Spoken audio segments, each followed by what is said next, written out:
इसके बाद हम 2021 का पेपर देखते हैं, जिसमें कि पर्यावरण के कितने प्रश्न पूछे गए और वो कौन कौन से प्रश्न पूछे गए। तो इसमें सबसे पहला जो प्रश्न दिया गया है, निम्नलिखित में से किस वर्ष में भारत सरकार द्वारा पर्यावरण संरक्षण अधिनियम पारित किया? तो ये 1986 में। आप देख रहे होंगे कि लगभग जो प्रश्न है ना, वो बार बार वही प्रश्न रिपीट हो रहे हैं। अभी इससे पहले 2022 में भी आपने देखा, ये 1986 वाला जो प्रश्न था ये आया था।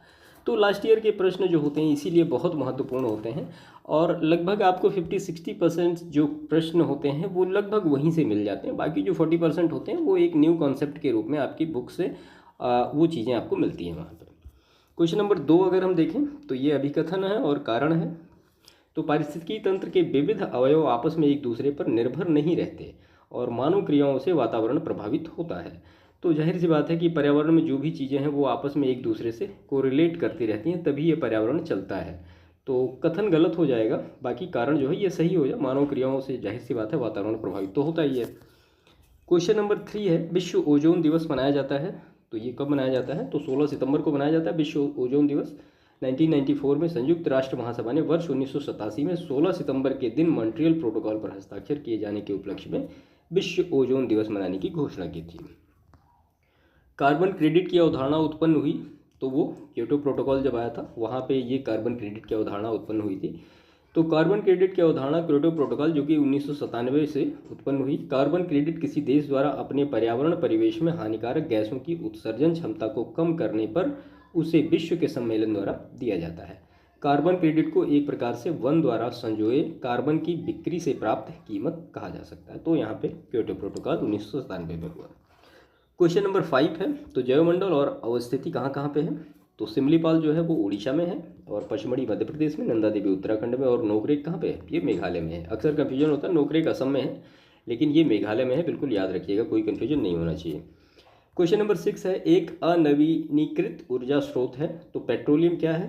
तो ये एक बार समाप्त हो जाएगा तो दोबारा मिल नहीं पाएगा, बाकी और सारे जो हैं उनका नवीकरण हो सकता है। क्वेश्चन नंबर 7 है, निम्नलिखित में से कौन सा वायु प्रदूषक का सूचक है? तो लाइकेन जो होता है ये वायु प्रदूषक का सूचक होता है।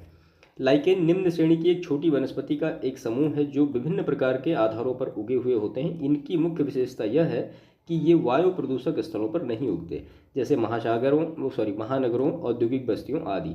इसलिए लाइकेन को वायु प्रदूषण का सूचक कहा जाता है। क्वेश्चन नंबर 8 है, फ्लाई ऐश प्रदूषण होता है तो ताप विद्युत संयंत्र से होता है। फ्लाई ऐश जो पोल्यूशन है वो ताप विद्युत संयंत्र से होता है। फ्लाई ऐश दहन में उत्पन्न अवशेष है और इसे ग्रिप गैसों के साथ उठने वाले महीन कणों में शामिल होते हैं। औद्योगिक संदर्भ में फ्लाई ऐश आमतौर पर कोयले के दहन के दौरान उत्पन्न राख को संदर्भित करता है। फ्लाई ऐश एक विषम सामग्री है। फ्लाई ऐश में मौजूद मुख्य रासायनिक घटक silicon, carbon dioxide, aluminium oxide, ferric oxide और कैल्शियम ऑक्साइड होते हैं। क्वेश्चन नंबर 9, 2050 के लिए नेट जीरो लक्ष्य के संदर्भ में निम्नलिखित में से कौन सा कथन सही है? तो इसका अभिप्राय है कि देश 2050 तक उसके उत्सर्जन को शून्य तक नीचे लाना, बल्कि 2070 तक कहा गया है, कार्बन उत्सर्जन की बात की गई है। और दूसरा जो है वो इसका अभिप्राय किसी देश के उत्सर्जन की क्षतिपूर्ति वातावरण से ग्रीन हाउस गैसों का निराकरण तथा अवशोषण से होगी।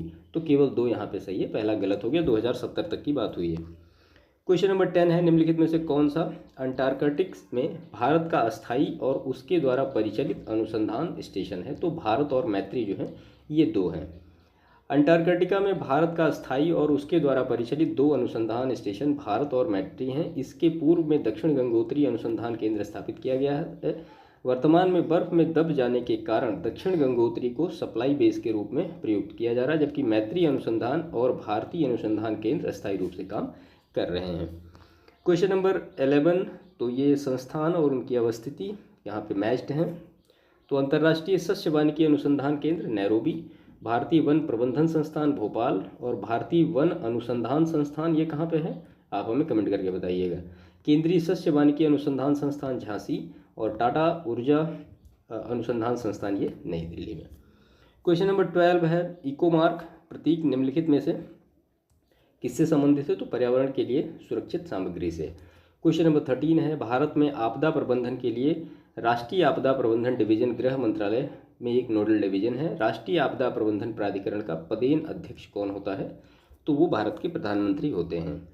आपदा प्रबंधन अधिनियम 2005 के द्वारा राष्ट्रीय आपदा प्रबंधन प्राधिकरण की स्थापना और राज्य तथा जिला स्तर पर संस्थागत तंत्र के लिए एक सक्षम वातावरण का निर्माण अनिवार्य किया गया है।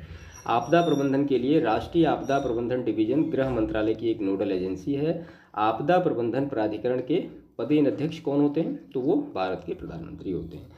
तो ये 2021 की परीक्षा में पर्यावरण से रिलेटेड 13 प्रश्न पूछे गए। आमतौर पे 19-20 आते हैं, लेकिन यहाँ पे 13 पूछे गए। ठीक है।